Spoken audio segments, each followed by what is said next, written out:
dadka cunay Soomaalida ugu horeysay taasuna waa taariikh aan helay gobolka Sanaag bay ka kaceen dad qallo badan waxa kamid ahaa dhayla liilaaf hadii shirkuwan khaaqda marka la daawado carruurta ay daawadaan madax bilaa indhaha si aho meelaha ma jiro ma ku aragtaa madax gorof baa loola jiray madax gorof dhayla liilaaf halowle heesaayi dhagaaga fadhi garhaye niman caynkaas ayaan baaciye cadoowe niman caynka waxa soo dhawada qartooyin baa dad qalayahay waxa soo dham gaari jiida wowgii oo Jibriil Gorey la oran jiray way saleendhay in dad qalkayo dhayla liilaaf gaari jiidna waa kishay dhintay Jibriil Gorey bay saleendhay dhayla liilaaf oo dad qala oo bilaaya marka dhayla liilaaf kaasoo ahaa waxaan la yaabo imika ay leeyihiin waa sida ariyo dad khaaqdeen tusayaan oo wax inaga ka xaday dhayla liilaaf waa la qabtay god baa lagu riday buurahaas godad baa jiray sheelah waa lagu riday soo dhagax afka laga saari jiray halkaas wixii kasta ku baqtay jiray god baa lagu riday 10 sano oo laga nastay maalintii dambu isagoo yaroo bisada leeg oo madhay yu islaan xiis ku socota ku soo baxay iska raaca tobanka sano markaan god buu ku jiro meel alla ka soo baxay meel wax ka cuni jiray la garanayo dabeeto halkaas ka raacayo markay xiis yar u jireen islaantii ka baydhay islaantu isla bahar yar oo soo guriyo waxaasay moodaysaa badii meel buu mariyo ka sii qaato xiis oo tago xuri ninaan imka magaciisa hayn waan soo heli doonay uu hebel ma joogaa waaslee habeen dambu imanay doonidii hebel buu la socdaa wuu sugay markii uu iimaan loo sheegay nin baa ku sugayo waa bado masaajid halkan uu sii saxdayo uu kaxayeeyo waxaan nacaynkaas dibadda buu leeyahay baxo qoortu kala jabiyo waa cuna waana raggii hogga ku riday ayuu ka mid yahay ninkaas oo weligii uu ka aarsaday maalintii dambu meel tagayo miyigaasoo wuxuu bal wax dhulkaas soo socda iyo aad ka eegati dabadna isagoo geedkii fuusan baa Jibriil Gorey oo sahana ayaa dabadna arkay waxaa geedka saaran Jibriil waa ku soo dhici waay uu daadego Jibriil buu eriyay waa marka rag oo dhan wuxuu kala yaqaanay reer walba iyo nin walba ninka dheereeyay ninka xoog weyn way kala wada yaqaanay dadalaas deesoo meesha uu meedhan waa deegaankaasi ka dhashay yaa xagaasay ka dhashay dabadna nin wal oo dheereeya iyo nin wal oo xoogaba wuxuu u yaqaanaa si aan saacay buu yaqaanaa way kala wada yaqaaneen okay markuu de gaari waayay ayuu yiri war ma Jibriil Gorey baa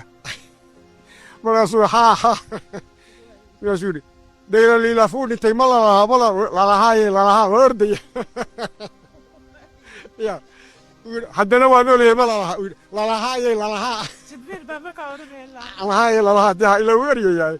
isagoo isleeyay inuu ku yara joogsado warti liilaaf uu dhintay ma laha فسودي وهذا والله أركي ما لا واي مركز ديلا ليلا في مسلسل سنوات بنولا إمس قف بوسعنا لي عيد واحد كبدل عيد واحد كبدل ليلو يسفلو نشريو وليلو مريحانها ويفلو لشري حقي وهلاي بكملها اسكت هبين يقول دب شدانية أفرد تقول مال دب كشدانية ويكسر دعاني يقول لبنيها توي قبتينو حابد يكون قالنا هم بينوس وقرا بس حابين وسو قري كعرره أو يسحبين كاسدي لو أريي وانو مرحي وانو لك بيلا تبين مركي دم قلت ما يوسف هاي ولا نوانا دير يو قرري إن وحلا شيء كتير قال كوين طبعا ستون المقال حريو نوع أصلا دقدر وي ذكر وعب سين كتير دقدر وي كوريسي كور واشاي dadka qaar waxay yiraahdaan waa iska beenbeen iyo wax aruurta lagu cabsiyo waa dab وكون waa dab way heeray ka dhashan baa la garabaya raasaskoodii baa noo marka garhaye wuxuu kala baxay oo iska rogo jira ariga dabadna ribu dhegta jiidi jir ridu waa taqayle neefka riyay waa qaylay adoorka dhegta la jiidi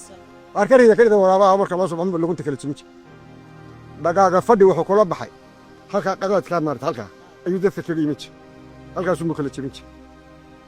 halowle waxa nin booda dheer madax gorof meel walba nabar baa ka yilo ka indhaha xun ee ka soo baxa TV noocaasuu ahaa filim un baan laga samaynaya innaga dad qalatadeennu khatar bay ahayd waka halowle ninka moodo dheer buu ahaa heesaaye sidii u socdaa imika soo gelaya isagoo iska heesaya kuwaasay ahaayeen baaciye isagu nugaashaa dhexuu ka kacay maxamud daalin baa allaha u naxariistay iiga sheekeeyey isheleen maxamud daalin baa 19 wadad wuxuu aniga iyo ducaale cawadooyo oo wada soconna yaanu meel markii hore labada qalato looga hayaamay yaanu isnidi roob badan baa markaas bal meesha u saan taga wuxuu saan u soconaynay yaanu oray geedkan higlada la yaado midhaha adduunka ugu macaan baa ka baxa heeli baa la heeli dadku ma yaqaan يعني حقا ay ka baxdo waa laga yaqaana laakiin galbeedkan iyo lagama yaqaan heeliga ilaahay miro oo abuuray oo ka macaan ma jiro hal farood uu yeeshayo markuu weynaado saas oo galgalo hal farood baa weeyada waxaad moodaa in hal farood baa weeyada waana lagu haraadaa sida timirta marka wuxuu higlo kob yaro higlaa oo wada casaatay waan isnu miro u doonto iyo markaa soo miro waxba miro waan isku tagnay labadii naagood wuxuu halkaa cawrada waxay falkiyeen oo damay wax dhirta laga falkiyay caleenta dhirta baa ugu xiran yaa halkan naasana culeyskoodii waxbay ku xireen buu dhabarka ka xidhay marka dhaqma jirin adduunyada iyagu waa dalqalatay ma dharbay dooniya saata waa urayaan waa dalqalatay wuxuu naagiba la yiriyaday markii nigaadi waayeen bay baaciyo midhaw nin meesha ugu jira wuxuu yidhi nin aan usliin waad ma tijaal cawrkii la sheegi jiraa waan madaxiisii sugan kari weyne in baabana saaray anagoo waan isku dabardilla markaan inuu la saaran yahay baa ducaale cawdiye waa ina kala jiro waa kala bayn markaasuu ii waabi maxamuud adigu ii waabi furta dhagelay baan isku nawi oo markaa sidaa ugu waabiyey oo sidaa ilaa ducaale halkaa ka soo rido halkaas kaga talaabi waa bahal iyo hoota dhageli waxay leedahay laba xagga ka soo bixi mayso xaggana garaan bay ku leedahay dhinacna ka soo bixi mayso labada dhinac baashii horta baaciyo taasaa lagu dubay dabeetana naagihii way u yimaadeen bahasha kaadida la yidhahdaa waa maalintaan ogaanay bay dhiig joojin tahay ma maqashay kukaajaa nin waqa kelmadda moor kukaajaa nin waqa waxay ku soo baxday dee halkan baa cawrada agteeda ayaa naag hawata kaga dhacday markaa dhiig joojin kaadida ahayd bas waa lagu kaajo dee waa geer jira xoola cunaa nin wali markuu dee la soo baxay shilku kaadi dee wuu iska hamadooday ilaa wuxuu arkay gabadha hawsay buu daarkay markay ku kaajaan waqa saasay ku soo baxday dabeedna naagii way ku kaajeen dadqalkii way ku kaajeen dabeedna dhiiggii wuu joogsaday laakiin bahashii baa ka bixi weyday ootadii dhinaca uga bixi weyday sidii buu ku dhintay markaa way ku kaay sidii buu ku dhinto dee markii dambana isagii naga cunin buu naga jeestay kow cadoowe isaguna tog dheer buu ka kacay cadoowe wuu tagiyo bari buu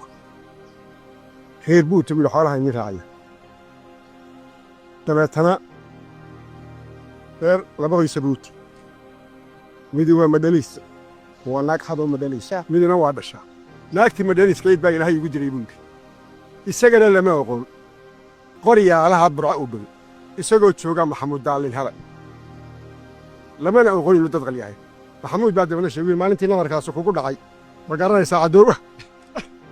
lama oqon inuu dad soo cunay maxamudna waa carruurtii deegaanka markaa dadka uu ku cunaya buu ahaa maxamuud daalin dee wuu yaqaanaa ilaahay oo dhan buu yaqaanaa iyo xili jiray oo dhan markaasuu wuxuu yidhi maakitii baa ilaahay igu saliday madhalayskahay waa ninkuu wadad qalay ninkuu inda gudgudanayey ninkuu ilka cascasahayey ilaahay naagtii wuxuu yidhi kaadiyda kalax ku shubtay tacaruurtan sharaxda naa iska daamsiinta naa iska daaysa ayaantii dambaan fiid awrtii inta la yidhi awrta soo caraabi yaan awra ilaahay kob ku dhuuxiyey iyo kob isa saara waan fadhiisiyey sibraar iyo digsi iyo midina meel baan sii dhigtay iyo wax walba markaan fiidkii awrtii soo yibisa awrkeedii baa maqan waana awrkii mee dee waanigii halkan soo gari bal kaalay tus halkaas walkii halkan joogsa laa dakobta markuu halkii la joogo ku dhuftay halka maxaan ugu kaa diray waxaan ku gooyo habeenkii oo dhan baan shiilayay shubayey buu subagmada weyn maxal subagmada weyn yaa gabadha dee habeenkii sidii u shiilayay u shubayey ayuu allah akbartii ka jiiyey sibraarkiisii buuxsamay oo wax waliba ugu jiraan iyo subag iyo hilib nooc walba leh naagtaasaa ugu dambaysay waxaan oo isagii maxaa lagu sameeyey markaa dee maxaa lagu sameeyey xaggii waa ka yimiyo waa la dilayo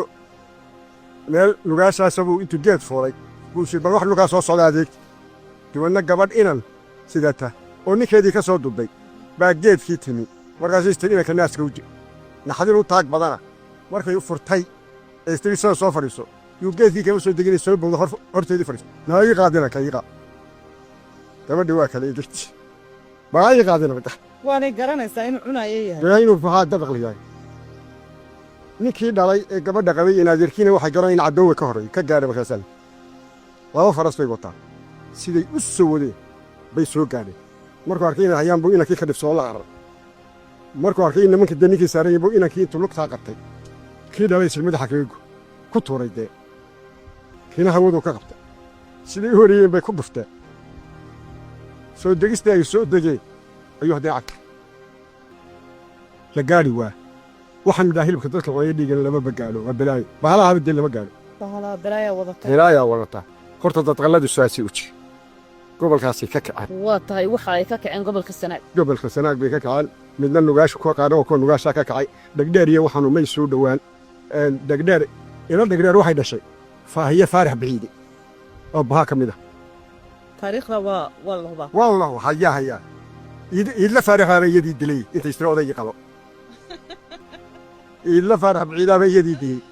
waaye markaasaa faahiyana oo ay dhashayna dhegdheer markaa waxay ka soo jeeday sida aan taariikhda ku maqlay gobolka sool gobolka sool bay ka soo jeeda waa la garanayaa waa tahay sheekadii